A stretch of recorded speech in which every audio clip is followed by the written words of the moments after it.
बिहार के पैकेज की घोषणा यहीं से करना चाहिए। 50,000 करोड़ की ज्यादा करो, 60,000 करोड़ की ज्यादा करो, 70,000 करोड़ की ज्यादा करो, 75,000 करोड़ की ज्यादा करो, 80,000 करोड़ की ज्यादा करो, 90,000 करोड़ की ज्यादा करो। दिल्ली सरकार 1.25 लाख करोड़ रुपए का पैकेज। कुछ याद आया? जी हाँ, ये वीडियो 2015 के चुनाव के पहले प्रधानमंत्री माननीय श्री नरेंद्र मोदी जी का बिहार के ऊपर लगाई गई बोली का है। कुल 1,25,000 करोड़ का स्पेशल पैकेज का अनाउंसमेंट किया गया था। शब्दों पे जाइएगा महाराज, अनाउंसमेंट किया गया था, क्योंकि 2018 में किए गए एक आरटीआई के अनुसार इनमें से ज़्यादा कुछ खर्च हुआ नहीं। हाँ, प्लान्स बहुत सारे बने, बहुत सारे बिगड़े, सरकार आई सरकार गई, लेकिन बिहार को ठेंगा नहीं मिला। और ये जो पैकेज अनाउंसमेंट का जो अंदाज था मोदी जी का, वो भी वाह वाह वाह वाह वाह वाह वाह। क्या बोले थे? भाइयों बहनों,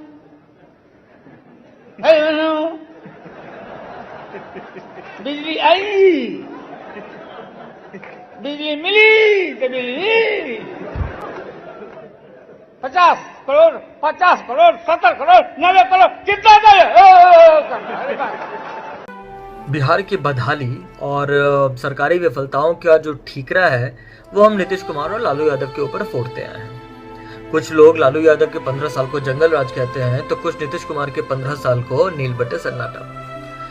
लेकिन यहाँ एक बात जो गौर करने लायक है वो ये है कि पिछले 15 साल में तकरीबन 12 साल बिहार की सत्ता में भागीदारी भाजपा यानी कि बीजेपी की भी रही है, और इन्हीं कुछ सालों में केंद्र के सिंहासन पे भी मोदी जी आसीन रहे हैं। तो फिर क्यों हम भाजपा को बिहार की बदहाली के लिए जिम्मेदार ना माने? यहाँ पे हम ये बताते चलते हैं कि 30 साल के पहले बिहार में कांग्रेस शासन था, और वो भी कोई स्वर्णिम युग नहीं था। लेकिन आज हम कांग्रेस की बात नहीं करेंगे, क्योंकि भैया जिस पेड़ में खुद ही पत्ते ना हो, उससे छाव की उम्मीद करे भी तो कैसे करें। आज जो बात है वो होगी सिर्फ और सिर्फ उस स्पेशल पैकेज की, जो कुछ वैसे ही गायब हो गई जैसे आडवाणी जी की पीएम बनने की इच्छा। योजनाओं को पाउडर, लिपस्टिक, फाउंडेशन वगैरह लगा के बड़े आकर्षक तरीके से बिहार को परोसा गया था, मगर इसमें जो कुछ बेहद महत्वपूर्ण घोषणाएं थी और जो शायद रोड टू डेवलपमेंट हो सकती थी हमारे लिए, वो थी बिहार के मेडिकल कॉलेजेस का जीर्णोद्धार। खैर चलो हटाओ यार, चमकी और कोरोना के बाद मेडिकल इंफ्रास्ट्रक्चर की बात ना ही करें तो अच्छा है। हाईवे, रेलवे और ओवर ब्रिजेस के लिए घोषणा है। अब ये भी अगर स्पेशल पैकेज में आएगा तो नॉर्मल क्या होता है भाई? बाकी पटना में नया और बड़ा एयरपोर्ट, ये कुछ वैसी ही अफवाह है जैसा पाकिस्तान में लोग बाबर आजम को विराट कोहली से बेहतर मानते हैं। Barauni refinery, petrochemical plant, gas pipeline, fisheries जैसे तमाम उद्योगों के विस्तार और बेहतरी के लिए हजारों करोड़ों का आवंटन। ये आवंटन तो केजरीवाल के खांसी की तरह इलेक्शन के पहले आता है और फिर धुआं हो जाता है। नमस्कार, मैं अरविंद केजरीवाल हूँ, अंदर आ सकता हूँ? नहीं। विशेष दर्जा नहीं दिया, चलो ठीक है, कोई मजबूरी रही होगी आपकी। विशेष पैकेज दिया, बिहार उससे भी खुश हो गया। लेकिन जैसे शादी में लड़के के चिल्लर दोस्त खाली लिफाफा लेके स्टेज पे आके फोटो खिंचवा के खाना खाने भाग जाते हैं, ये स्पेशल पैकेज भी उस खाली लिफाफे से ज्यादा कुछ नहीं था। देख, अगर मुझे 10 करोड़ मिल गए ना, उसमें से 1 करोड़ तेरे को दे दूंगा। अरे ज्यादा चाहिए? चलो 2 करोड़ दे दूंगा। चल 3 करोड़ देता हूं। अरे फिर कितने चाहिए?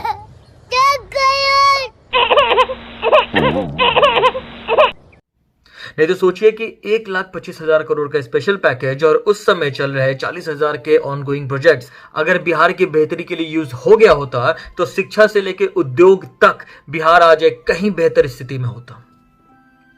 लेकिन क्या उस स्पेशल पैकेज का चुनाव के परिणाम के बाद आवंटन हुआ, या फिर केंद्र की सरकार ने उस आवंटन को इसलिए रोक दिया क्योंकि बिहार में बीजेपी चुनाव हार गई?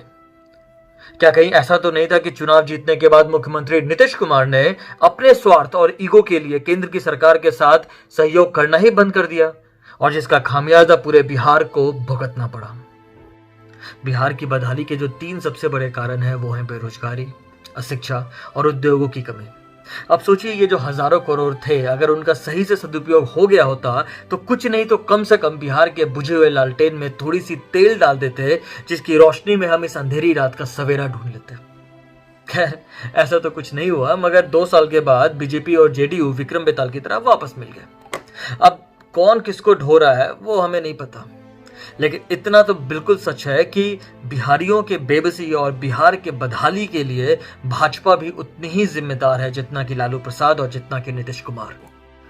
मगर जो सवाल आज भी विराट बना खड़ा है वो ये है कि क्या बिहार की सामाजिक, आर्थिक, सामयिक और भौगोलिक स्थिति को देखते हुए इसे विशेष राज्य का दर्जा नहीं मिलना चाहिए? देश भर में तकरीबन 40 लाख से भी ज्यादा श्रमिक भेजने वाले बिहार में क्या उद्योगों की स्थापना नहीं होनी चाहिए? और क्या इन उद्योगों के लिए केंद्र और राज्य सरकार की तरफ से सुविधाएं और सुरक्षा नहीं मिलनी चाहिए? जो मजदूर आज प्रवासी कहला के बिहार में वापस भेजे गए हैं, क्या उन्हें अपने घर में, अपने गांव में, अपने परिवार के साथ रह के रोजगार करने का हक नहीं होना चाहिए? देश का सॉफ्टवेयर इंडस्ट्री हो या फिर एडमिनिस्ट्रेटिव प्रबंधन, हर क्षेत्र में उत्तीर्ण रहने वाले बिहारी को क्या बिहार में काम करने की व्यवस्था नहीं होनी चाहिए? और सबसे बड़ा सवाल यह है कि क्या बिहार को इस बदहाल अवस्था से बाहर निकालने के लिए केंद्र सरकार को एक स्पेशल पैकेज नहीं देना चाहिए?